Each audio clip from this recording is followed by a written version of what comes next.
I knew I was sick when uh, I started to get a lot of pain in my back for quite a while, and I went back and forwards to the GP quite a lot, and eventually, after lots of trips, things got set in motion to get me diagnosed eventually with my illness. It took over a year, maybe. I had pain in my back while I was competing, and the GP just put it down to like muscle strain and things, and I had tablets and things, and they sort of took the pain away, and I was okay for a while, and then I got the pain again while I was still on tablets, and nothing really helped it, so that's when it all started moving forwards. I have Ewing sarcoma, which is bone cancer.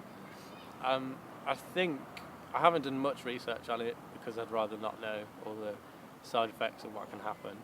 But from what I've gathered, I think it's normally in long bones or joints. But because I'm weird and I like to do things differently, I got it in my vertebrae on my spine, and yeah, that causes a lot of other problems. But I like to be different. When I first found out, it was really surreal. It was sort of, it was just, oh, okay. Um, when you hear the word cancer for the first time, it's sort of, referred to you for the first time. You sort of think, okay, am I going to die now? Like, is that what's going to happen to me? And I thought this, and my surgeon sort of explained it to me and things, and he went through what type of cancer I had, and taught me through it. And I remember him saying he had another patient with the same cancer I had, and after I asked like, will I survive it? He told me about his other patient, and he said he's in his 60s and he's got 3 kids and he's fine, and that sort of like really hit home that I can beat this and I'll be okay. And I'll be fine, sort of thing. I had probably all the types of treatment. I had surgery to start with, as in an emergency operation, twice, which was fun. And then I went on to chemo for 14 cycles. And in the middle of that, I think it was 6 weeks of radiotherapy. And then I had another 2 weeks at the end of my chemo cycle.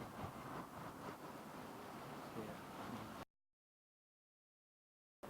My treatment was horrible, as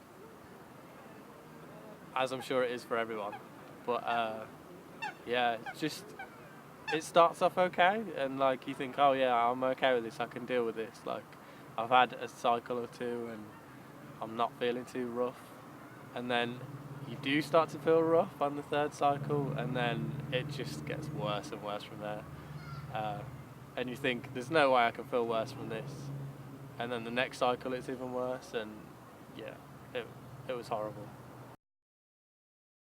I had quite long hair when I initially started treatment, and the thing I'll always remember about my hair is my sister, immediately, as soon as I found out it was falling out, her asking if she could shave it all off,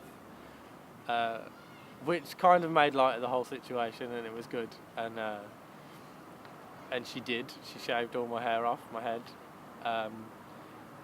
Looking back, probably not a good idea, because when it did fall out, it was little spiky bits that she'd shaved, and I was bedridden, so I couldn't get out of bed, and I ended up sharing a bed with all these spiky little bits of hair for weeks on end. So it was good to start with, but probably not a good idea looking back on it.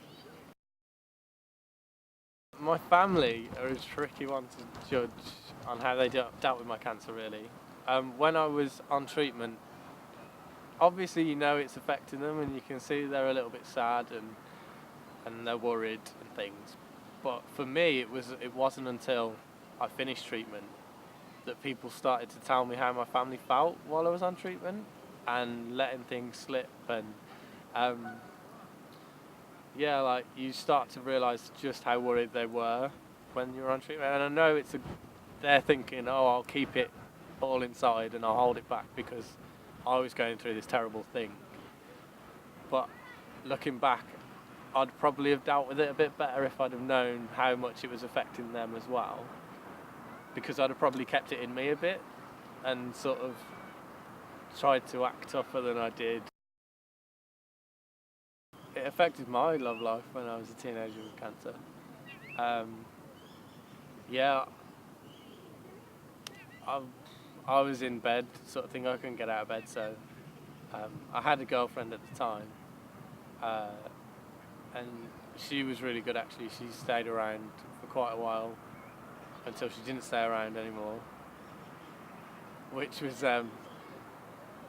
we're still friends, but it was just friends, and dealing with that on top of everything else that you're dealing with can be quite hard. But in a way, I suppose it can be easier as well, because you've got bigger things going on.